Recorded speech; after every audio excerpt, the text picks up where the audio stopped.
Everybody, so I wanted to respond to the responses to Jordan Peterson's Jubilee appearance. We'll get into all of that in a moment, but first and foremost, if you'd like to help me grow the channel, my Patreon is patreon.com/jordan42. Um, right now I'm working on bringing back an old series I used to do called JO42 Reviews that primarily focuses on video game reviews, but also does occasionally movie and book and music reviews as well. I like to focus on a lot of cool, unusual, avant-garde indie stuff that I find on Steam and stuff like that. That said, helping me get my Patreon numbers up would also help me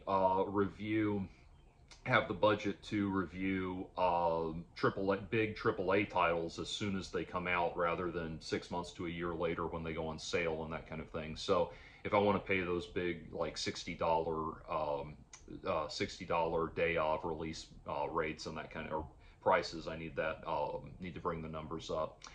But anyway, that's where it's at, and I would love to have you help me grow the channel and that sort of thing. Now, this was this Jubilee debate.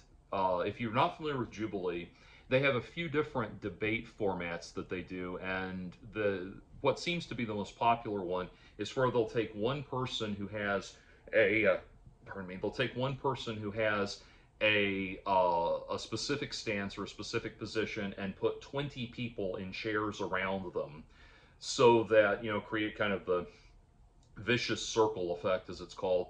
And the 20 people, when the buzzer rings, the buzzer goes off, what they do is they put a proposition up.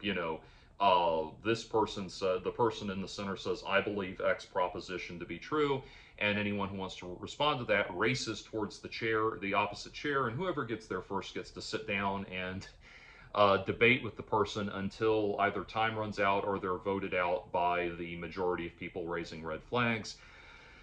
And as you can imagine, this is absolutely not a useful or effective way to generate any kind of productive discussion at all. Most of the time, what they do is they have one extremely unpleasant person sitting in the middle of the circle and 20 other extremely unpleasant but ideologically opposed people sitting around them. And these two assholes come together and yell at each other for a minute until someone's voted out or the time runs out and all that. And then they part ways, and that's that. And it is no good ideas are exchanged. Really, I don't think anybody's minds on either side are changed. It is a very unproductive, highly inflammatory, and ultimately ridiculous way to try to get different sides to meet each other and converse and have a dialogue and that kind of thing. It's just like, in the same sense as like the At Whatever podcast and things like that, it's very effective for generating, clickable clips for TikTok and YouTube and all of that stuff. It's great for generating those little bursts of outrage, but other than that, it's not a good format. Jubilee has some other formats where they'll take 10 people on this side and 10 people on this side, and groups of people from that 10 can subdivide on specific issues and sit and talk about it. That's more effective. But the 20-to-1 thing really doesn't work very well. And I have only ever seen one other 20-to-1 that I liked or thought was productive, and that was Pete Buttigieg talking to 20 undecided voters and trying to reason with them. Like, he has a really specific and well-argued response to a girl that's thinking she's going to vote for Jill Stein, or says she's going to vote for Jill Stein and everything. And he says, okay, here's what's going to happen. Jill Stein is not going to be president. It's going to be either Kamala or Trump, and we have to contend with this first and foremost. And the girl's like, not literally twirling her hair, but symbolically, like, but I can't figure out what. I think they're all just the same. And like I said, the people who can't tell the difference between Donald Trump and literally anyone running in opposition to him, I keep saying this, but it bears repeating. It's like being told that the chef who prepared your pancakes doesn't know the difference between syrup and Drano. Anyway, so that was the only effective one that I saw. And the most recent one, I think the most recent one I've watched before this one, and I usually can't stay in them very long, was when Michael Knowles debated trans people. And as you can imagine, that was very tedious, very loud, and very aggravating. And to give you an example of what I'm talking about, this one woman, trans woman, comes up and sits down and starts talking, expressing a point of view to Michael Knowles, and it starts to run a little long, and he starts to try to get a word in edgewise, and the black trans woman says, "Do not interrupt the black trans woman when she is speaking." And it's like, okay, you being black and being a trans woman does not diminish your basic humanity. You are entitled to basic human respect and courtesy, and I am not negating that at all. But I am truly perplexed by, like, I don't know how people get to that attitude. It's like, and when I say that, I know to some people as I say this, I probably sound like some, you know, loudmouthed white man that's negating your personal identity just out of hand. That's not my intention. I am genuinely perplexed by how a person comes to that mindset of, like, I understand, for example, that there is a certain stoic dignity that many people in the black community take on as a means of, I guess, kind of balancing the inward and outward awareness, the awareness that they have and other people will have of the difficulties that black Americans have faced historically and in many cases still do face to this day, that there is a certain awareness of that kind of embodies in your personality, if that makes sense. If it makes sense what I'm getting at. I understand that, and I understand, I understand certainly how a trans person could very easily feel marginalized from day-to-day discourse and things like that. I get that. What I don't understand is that I understand those things coming together in someone's mind of saying, I understand, I need a little bit of a greater indication than other people. I need from you a greater indication than you would give to other people that you recognize my inherent humanity and my inherent worth, because I know that I've got two situations here where both of those things are on the chopping block. I understand that. I understand bringing that to the table. I don't understand the worshipful aspect of it. Do not interrupt a black trans woman while she is speaking. Like, I guess that's your way of dealing with those things, dealing with those two concepts, but I really do think that you're better served by leaning into that rather than going in this what seems to be a very arrogant and haughty direction with it. And that goes back to what I'm talking about, that the Jubilee podcast is not trying to get a real deep dialogue going. It's trying to get the most belligerent and argumentative people they can find to come, fiercely argue with one another, so that out of a 90-minute debate with multiple people, they can get those 2 or 3 seconds of clickbait. I really do think that's their purpose. And then, before you think I'm purely picking on the trans woman, Michael Knowles in that was equally unpleasant and equally loathsome, if not more so. First of all, the thing, if you've watched Michael Knowles, you'll know that he does that thing that you see people do when you can tell that they're genuinely taking a very dark sense of glee and mirth at the misery and suffering of other people, where people are trying to talk about their experiences and the difficulties they have in life, and you see him sitting there going, it's just deeply diabolical. He has no poker face for that whatsoever. And one of the most asinine, I mentioned this in a recent video, but it bears repeating, one of the most asinine things he said was this one person mentioned that Donald Trump raped E. Jean Carroll, and he goes, "No one seriously thinks he did that." You know, like the very condescending, "Don't you worry your pretty little head, sweetie," attitude. And I'm just like struck with like, how can you think that? First to presuppose what everybody knows, but also to just assume that it's totally out of the question. A judge ruled in a defamation case that it is not defamatory to say Donald Trump raped E. Jean Carroll. He did clarify that if you were to litigate that, if you were to present what happened in a court of law and litigate it, you would have to use far more precise language referring to matters of sexual assault, sexual abuse, that kind of thing. But as far as the popular parlance of the term, yes, it is reasonable to say Donald Trump raped E. Jean Carroll. And even if you were to suss out the fact that we're talking about the narrow legal definition of rape versus a larger general usage of the term, that doesn't make anything that Donald Trump did acceptable or okay. So again, it's just, you just have awful, arrogant, mean-spirited, bad faith people. You know, and by the way, I was going to say, I was debating whether or not to bring this up because it's not really relevant and I need to get into the actual Jordan Peterson thing.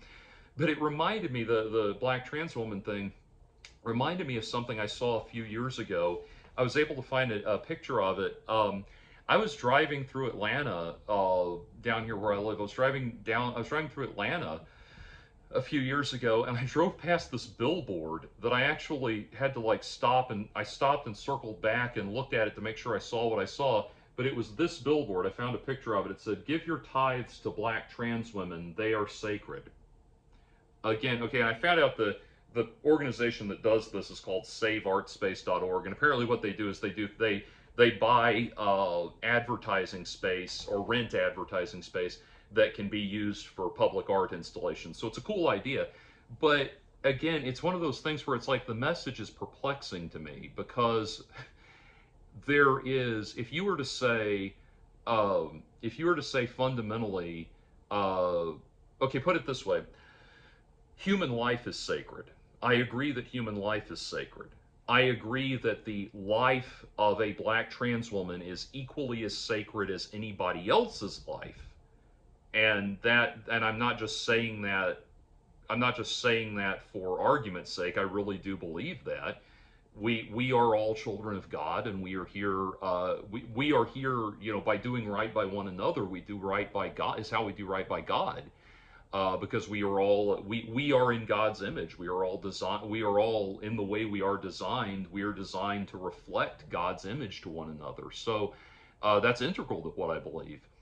And I don't think black trans women are exempted from that. And I also understand that that is said in response to cultural forces that are negating the humanity of black trans women. Again, not doubting that for a minute. I understand that. And loathsome people like loathsome toads like Donald Trump and J.D. Vance, et cetera, et cetera. But the "give your tithes to black trans women" specifically thing really bothers me. In fact, it's sacrilegious to what I believe, because tithing is money that the money you hand over to a religious edifice as part of your worship. And I mean, at that point, no, I'm not behind that statement at all, and I frankly don't understand why. I mean, the cynic in me, I don't mean to sound disrespectful when I say this, I'm kind of thinking out loud, but like, the cynic in me wants to say that like this is kind of, that attitude is like an outgrowth of drag culture, that like, you know, if you've ever been to a drag show, and drag shows are a blast, but if you've ever been to one, you know, there's a worshiping the queens, and of the nightclub and all of that. But that's a very, I don't know if that's where that attitude comes from, but it's a very contained thing. It's like John Mulaney, the comedian, says, talks about interacting with a drag queen. It's like, "Don't you know who I am? I'm Strawberry Alarm Clock." And, "Oh, I'm sorry, I don't go to the one club where you get free drinks." So I don't know if that's what that's an outgrowth of, and I'm not, again, I'm not trying to like kick someone in the guts when I say that. I'm just speculating as to where this attitude comes from. But it's perplexing to me. I don't get it. And the thing is, I know as I say that, some smartass is going to want to write into me and say, well, when you say that, it sounds like what you're saying is all lives matter. And all lives matter was something that people started saying in response to Black Lives Matter as a dog whistle for racism, blah, blah, blah. Well, first of all, if you think that I am the kind of coward that's afraid to tell you what I actually think, you can go trotting along anyway. But more so than that, that kind of lack of nuance and discussion where somebody tries to say something and the response they get is the "oh, so what you're saying" response, that is part of what got us here. And if you're the kind of person who wants to do that in defense of some sort of socially progressive agenda, understand that you doing that is part of what embittered people to the point that they voted for Donald Trump in the first place. And, as Ben Shapiro himself very astutely pointed out, Donald Trump was not voted for as a legitimate presidential candidate. He was voted for as a giant orange middle finger. And, if that's why he's being voted for, it might be worth you asking yourself, gosh, am I doing something that might make people want to say fuck you to me? That's been a point of reflection on my part. I'm not exempting myself from that. Now, anyway, bringing that gives me a good segue into talking about Jordan Peterson's appearance specifically, because Jordan Peterson has been arguably the poster child for the for the "oh, so what you're saying" tendency. In fact, there is the famous, one of the things that got him so much support and got so many people rallying behind him in the very early days of his fame and notoriety was the BBC Channel 4 interview where I can't think of the woman's name off the top of my head, but the statement where he says he's trying to tell her what he thinks about different things, and she keeps saying, so what you're saying is, and she just just right there in his face trying to bastardize what he's saying into something she can use. And she finally asks him. You can look this up. I'm not. If you know the history of Jordan Peterson, you've probably already seen this. But she finally says, something like, why should your right to speak your mind not override a non-binary person's right to be offended? And he says, well, you've been very willing to offend. You've been very willing to offend me and to make your point. This has been very unpleasant. And she pauses and he says his famous, "Gotcha." By the way, I know I said it's not appropriate to make fun of RFK Jr.'s voice because it's a disability. It's not something he can. It's not something he can help. I think it's okay with Peterson that some people take it to excess as does the specific person I'm about to respond to. Some people get a little carried away with it, but I think that's not a disability. That's just a kind of quaint and very eccentric accent that people are having fun with. How many Jordan Peterson or knock knock, who's there? Jordan Peterson who? Jordan Peterson who? Well, it depends what you mean by who, that kind of thing. Yes, that was original, and I want credit for it. Anyway, so the bringing us around to this Jordan Peterson versus 20 atheists thing, this is now interesting to me because I know on at least one side there's going to be somebody that's going to be thoughtful and contemplative, and we'll see what he says, and this is interesting.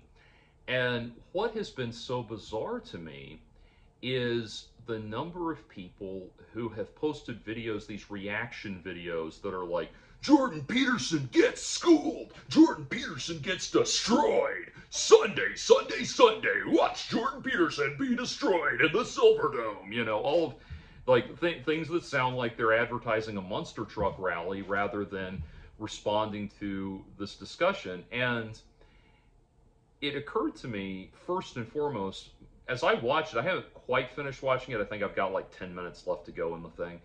Uh, but enough to know where the fireworks are and everything.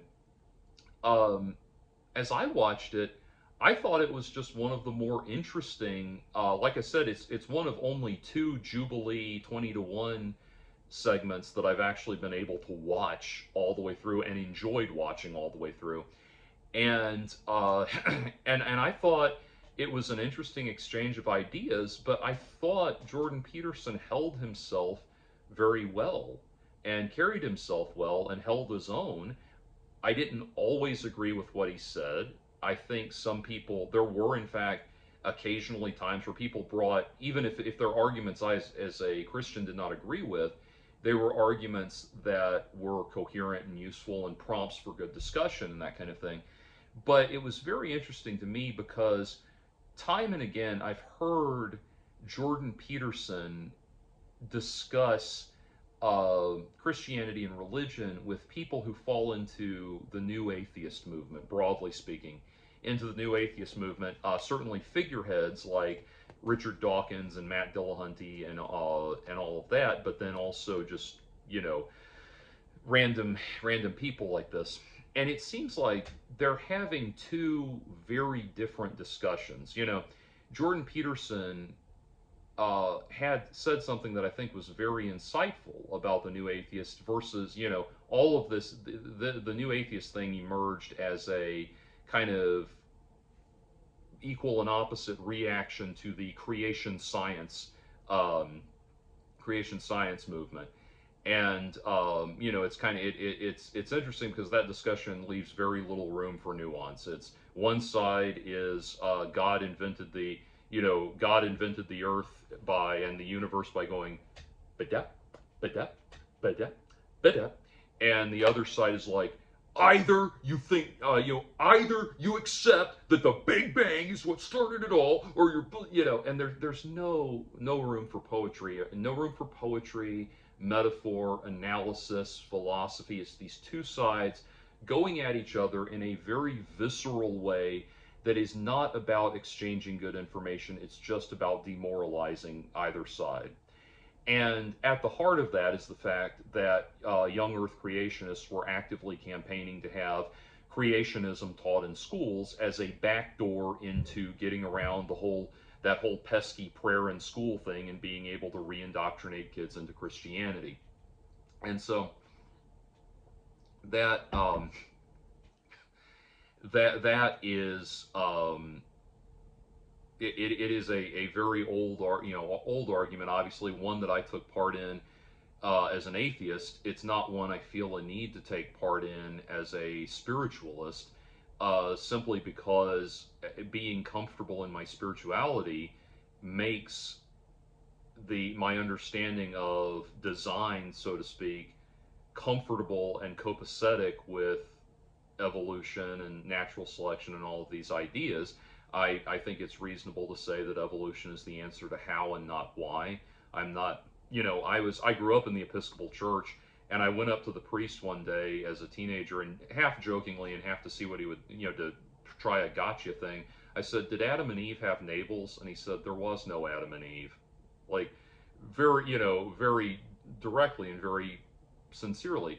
And that was when I came back to faith. I came back to the Episcopal Church because I love that they don't bullshit me. I remember another time when I'll get back on topic in a moment, but I remember another time we were at EYC, which is Episcopal Youth Council, the youth group, and we mentioned Satanists. Somebody mentioned Satanists and Satanism and all of that, and I asked the youth pastor right there in the group, I said, why would anybody worship Satan? Why would they, this thing that is supremely and obviously evil, why would they worship Satan? And he just gave me a straight answer. He said, Satan has a different meaning to them than it does to us. Right. that is Christian, atheist, Satanist, Buddhist, Muslim. That is the correct and objective answer. And Satanists, LaVeyan Satanists would not disagree with that. And so, anyway, coming back around, the point being, there is there is a concept of genuine spirituality and genuine closeness to God that works in alignment with objective reality, not against it. You know, kind of like, and otherwise you end up like, I'm not going to say, well, I only know his screen name. I don't know his real name, but there was some dude back in the glory days of early days of YouTube that was coming up with everything in the world to try to explain the Noah's flood and how the world was flooded. And he's like, there's a giant ice sphere encircling the world, and it shattered when God shouted at it, and that came crashing down to the earth. And then he talks about how, and that's why it hit so hard that it splashed back and hit the moon, and that's why there's only craters on one side of the moon, because that's from the flood hitting it. And there was also something about God using a giant funnel to, like, it just, it's the kind of thing we associate with flat earthers now and that sort of thing, just more and more mental gymnastics to avoid having to admit that this thing that you are emotionally attached to, you might not be able to be intellectually attached to in the same way, that kind of thing. But anyway, so I bring all of that up, though, to point out that time and again, I hear new atheist type people, and I say that because I know Richard Dawkins and Matt Dillahunty are card-carrying new atheist people. I don't know where all of these 20 people Peterson's talking to are on that spectrum or not. But I find time and again that when he interacts with and debates these new atheist people, their arguments come up as very shallow, not because they've been necessarily debunked, but because they're being put in a context that they've never had to argue in before. I think this is why a lot of people try to say, oh, Jordan Peterson says a lot of things without saying anything, and it's all a lot of noise, and he never makes a concrete point, all of that stuff. I could give you, dozens of concrete points that he's made, many of which I agree with and have been helpful to me. But they want to try to, they're more interested, I think, in, they seem to resort more readily to making him look bad than they do to refuting his actual arguments. And there was a thing where he did a podcast from his home, and someone noticed that there was a stack of garbage bags by the door behind him, apparently waiting to go out. And people are like, wait a minute. Didn't Jordan Peterson say that you're supposed to set your own house in perfect order before criticizing other people? It's like, okay, that is an abstract principle that you are supposed to apply to yourself when you are giving other people, when you are volunteering criticism to other people. It's in line with remove the plank from your own eye before you try to remove the plank from your brother's eye. It's not literally saying that your arguments stop being valid because there's a pile of garbage behind you. It's things like that. Anyway, when he argues with the new atheist people, they tend to become very evasive. And, I watched an interview, a debate between Peterson and Matt Dillahunty, where again, it was this thing of everyone saying, Jordan Peterson got completely owned and completely destroyed by Matt Dillahunty. And I sit there and I watch Jordan Peterson go on these fascinating deep dives into psychology and linguistics and anthropology, cultural anthropology, and the evolution of spirituality over time, and this, that, and just fascinating things, and just so many thought-provoking ideas. And Matt Dillahunty's response amounts to, well, no, like, it's just the most, like, his idea is like, if I can vaguely dismiss what you're saying in a flippant way, then I must have destroyed your argument or something. Kind of like Peterson brings up the point that we have no concrete final understanding of what does and does not cause consciousness, human consciousness. And Matt Dillahunty says, well, it's mysterious, but that doesn't mean that God did it, and on a very, very fundamental level, yes, he's correct in that statement. But what it points to is the larger nature of the mysterious components of our universe, that the components that science may never fully be able to understand, and indeed that whether science can explain them in the incorporeal reality or not, point to larger forces outside of our universe at play? Things like that. And it's a larger discussion. It's kind of like listening to Matt Dillahunty in that context, it's kind of like he read just the first chapter of Mere Christianity and decided since he could put that down, he didn't need to consider any of the rest of it. Or since he could dismiss that, he didn't need to consider the larger argument that's being made, and that sort of thing. And I've heard Jordan Peterson respond to or debate Richard Dawkins, where he presented a series of these very interesting arguments, and Richard Dawkins says, "I'm not interested in what exists outside the material world. That's not what I'm about." But yes, it is. You are interested in that. You're very interested in making sure we all think there's nothing outside the material world. And it's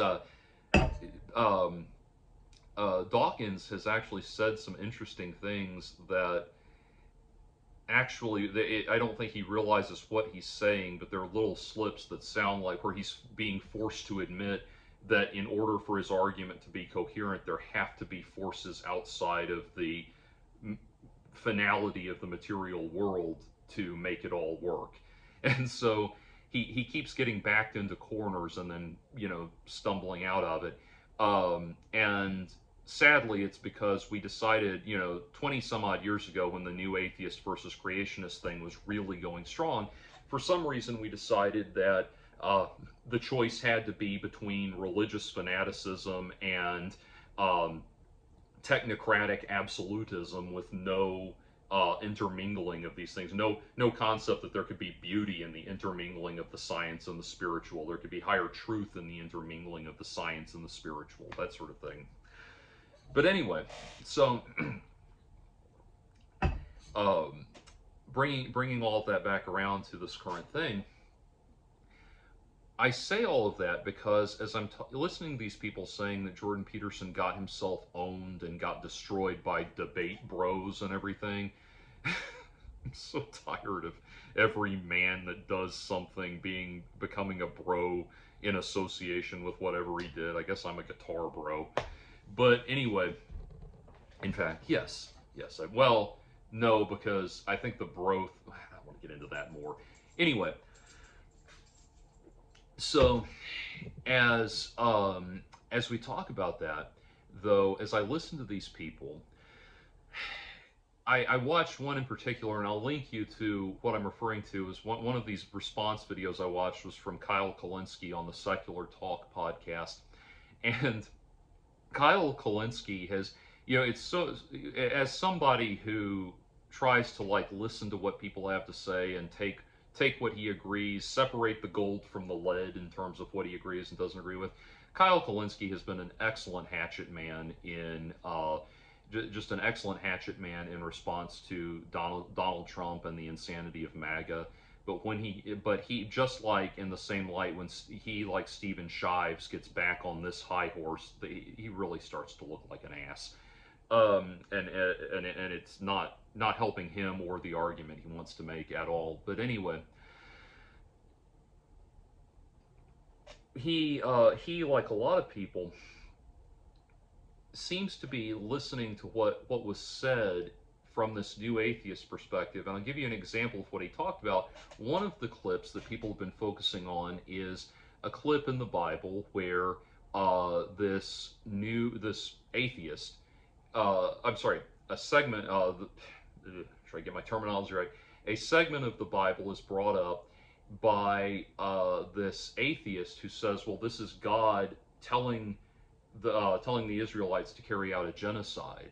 And how can you say that this is a basis for morality when we would all agree that what happened was fundamentally wrong? And Peterson starts out by saying, well, we can't fully account for the bloodshed and the excesses of the past, and it kind of derails from there.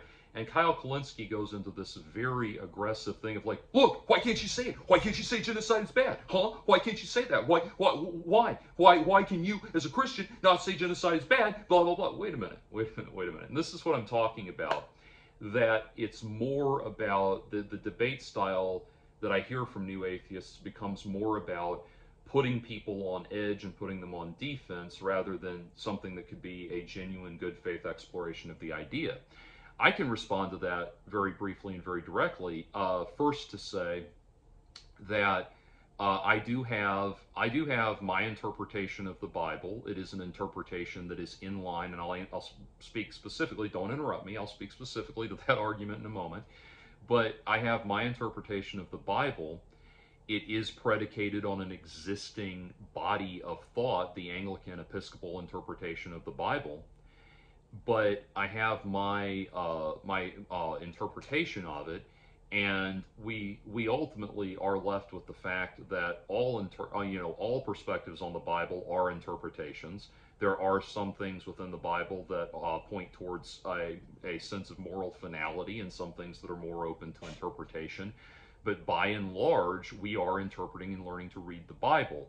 And so what I would say, and I say this in connection to people like Rowan Williams, who I'm pointing to, well, I don't know why I'm just pointing to his books. There's one of his books. Anyway, people like Rowan Williams would say that we are called to read the Bible in a context that brings us closer to the higher spiritual truths of God.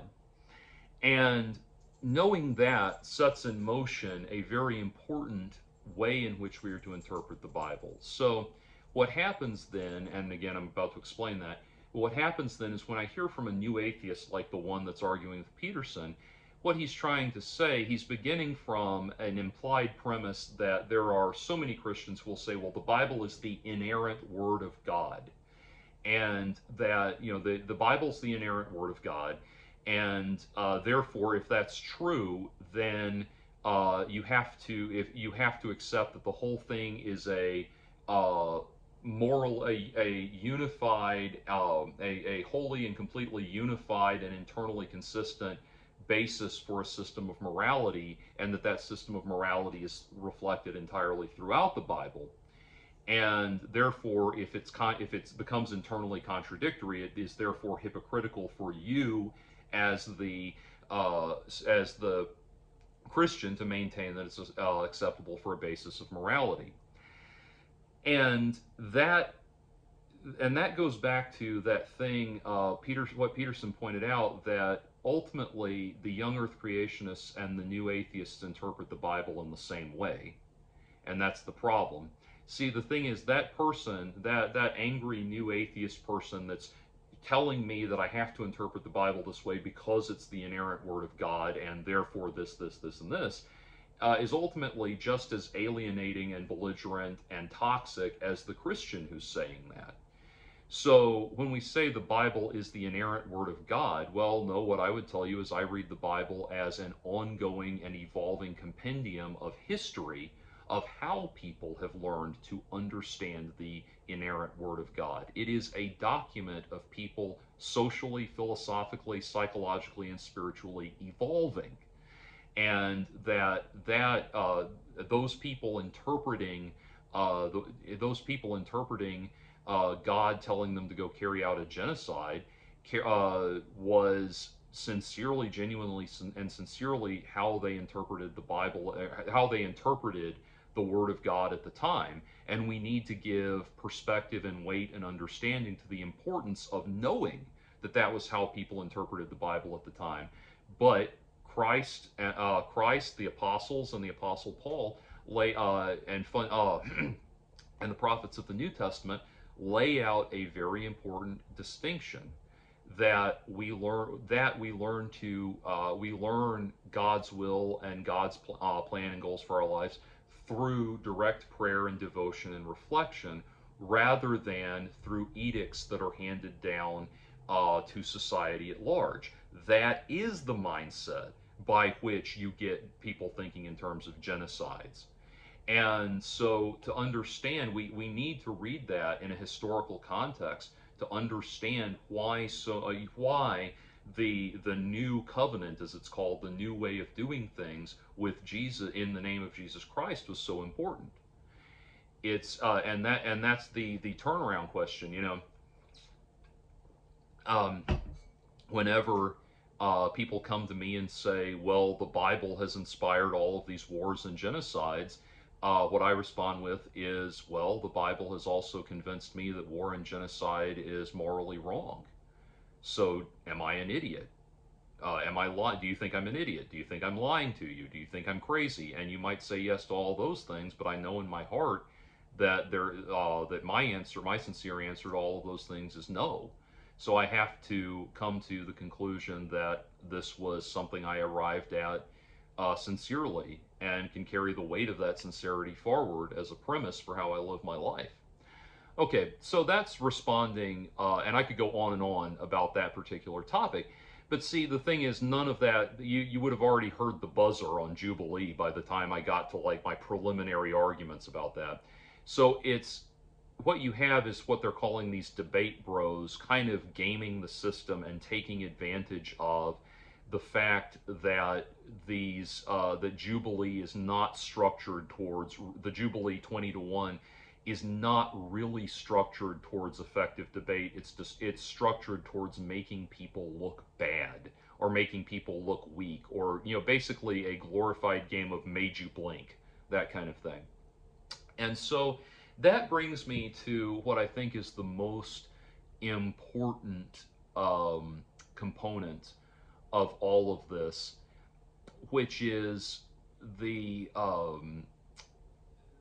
one exchange that Jordan Peterson had with this one kid who gets in there, and I say kid because he's obviously extremely young, especially when sitting across the table from Jordan Peterson.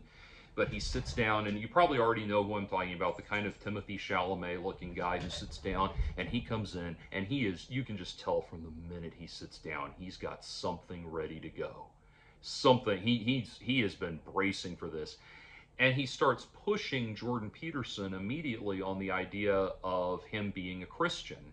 And Jordan Peterson says that he doesn't consider himself to be necessarily a Christian, that he's not identifying that way.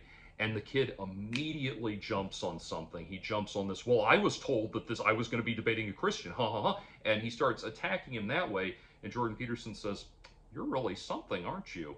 And the kid says, well, you're really nothing, because, and he goes into that. And when he says that, Peterson says, okay, I'm done with him. And the debate, they go to the next person. Okay, so this has been, and this is what I'm talking about, the new atheists type people are running around saying, see, he made Jordan Peterson look so bad because Jordan Peterson ended the debate. Like the arguments were so solid that Jordan Peterson was forced to back away in disgust. And it's like, or back away in terror or something like that. No, that's not what happened. I sat there and watched it. I know exactly what I saw, and you can go see it too. This person that was arguing in very bad faith, ignoring the topic of discussion altogether, and just twisting it to grill Jordan Peterson on this do you identify as a Christian thing, like this is some kind of scandal, like he's really hit on something, was acting in very disingenuously, in very bad faith, and Peterson ended the discussion because there's no point debating with somebody like that. And to really drive home what I'm saying, what's interesting is the Secular Talk podcast that I was just referencing. The kid that Peterson is responding to followed up. He followed up on Twitter shortly thereafter to talk about what went on behind the scenes and all of that. And I want you to listen to what this kid says. This is me replaying what Kyle Kalinske replayed, so the kid talks very fast. It may be getting sped up. That's not me doing that. Anyway. Quickly condemn it, and we should not do genocides, and we should not kill infants. If you can't just say that, I'm sorry. Again, I can just say that. If you want to have a pleasant and cordial discussion about why that doesn't conflict with my Christian morality, I'm happy to give it to you. But if your goal in doing that, and I answer as a proxy for Peterson here, if your goal in doing that is just to try to put me on the defensive because you've decided that you know what I have to believe, tough shit. We don't need to have that discussion. Anyway. You're just a chief bullshit artist. That's what you are. So now, let's get to, this is one of the guys that absolutely routed Jordan Peterson to his face and told him that he's nothing. And he's going to give you some backstory, and I find this really, really interesting. I like what he has to say here. Let's get it. You're really quite something, you are, Ty, but you're really quite nothing, right? You're not a Christian. I'm done with him. Yeah, that was me. I want to give some background. First of all, before the production, people all got emails, invitations, where the production title was one Christian versus 20 or 25 atheists. Everyone got that email, at least on the atheist side. Of course, I don't know what personal emails they sent to Jordan Peterson, but before production, they announced, once again, the production title is one Christian versus 20 atheists. Jordan Peterson actually responded and actually, I think, giggled and said, well, some people don't consider me to be a Christian. He embraced the label before the filming, right? I really think he just had something like a Joe Biden moment. He didn't really understand what it meant to say, yes, I'll be that one Christian in your video. If he was responsible, he would have declined. If he doesn't label himself as a Christian, like he didn't really answer my question, like whether he was a Christian or not, then he should have never entered the arena. And yeah, the whole Mary worship thing, all I was trying to show there is that if you play with words, you're going to say stuff like Catholics worship the saints and Mary and their Pope, right? Which they don't. Okay, this is what I wanted to get into. So, what he just described there, I think really gives the game away with this kid. I think what he did, he knew that what he did was manipulative, and contrary to Jordan Peterson being the bullshitter here, he is very much the one who is acting in bad faith. Again, when he went up,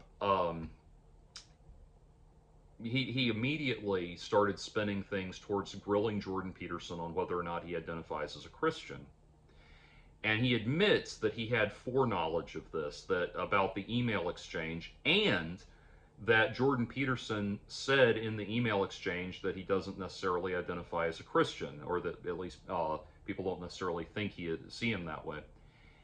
So he has admitted something very important here, which was Jordan Peterson. He knows Jordan Peterson was disagreeing with that label before the event ever even happened. And maybe Jubilee could have announced it better and could have handled that better, but the fact that they changed the title within, I think, hours of the video going up, people have acted like this is some kind of scandal.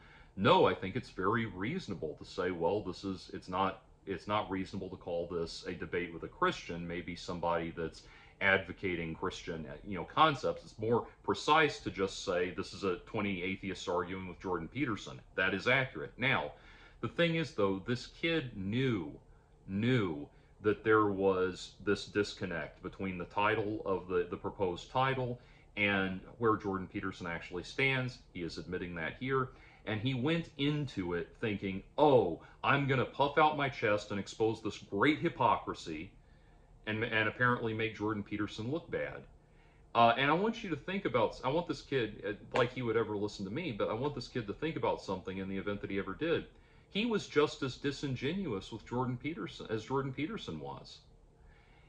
That at the time that he approached that table to sit and talk to Jordan Peterson, there was a discussion, a topic that had been agreed upon. If you want to talk, the principle, the discussion topic is right there at the top of the screen, and it was made clear to everyone in the room. If you want to talk about this topic with Jordan Peterson, now is the time to do so. And he went up to talk to Jordan Peterson, ostensibly in good faith to talk about that particular topic, threw it aside completely and started grilling Jordan Peterson on, are you a Christian? Huh? Are you? And first of all, it's not any kind of scandal if he is a Christian. It's also not any kind of scandal to say to be someone people start grilling him on things like, have you been to church? You've been to church, haven't you?